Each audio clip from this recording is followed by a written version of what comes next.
Hello dear subscribers, today I will tell you how you can fix your error. So if you try to send a message to someone and you also use iMessage and your iMessage on iOS 14 automatically turn off and just try to send the message as SMS.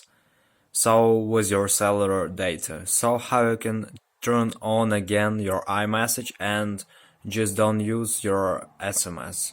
So for doing this you just need to open the settings. So just go to the settings and here you need to find messages. So just scroll until you will see here messages.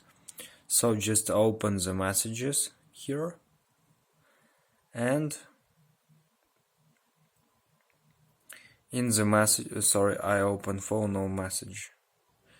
So just open the messages and just try to turn off iMessage and wait a few seconds and just turn it on again. So now sometimes it also helps. And if it doesn't help you can also just go back to the settings, just scroll to the general, so just find here general and just find here reset.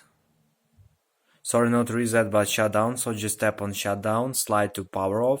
You will see here slide to power off and just wait a few seconds and just power on your phone again. So just restart your phone. So if it doesn't help you can also try to make force restart. So just keep holding low volume and power button for about 10 seconds until you will see here Apple logo. So when you will see Apple logo, just release 2 fingers from these 2 buttons. So I hope that one of these methods will help you. So thanks for watching, have a nice day, subscribe to my channel, click like and goodbye.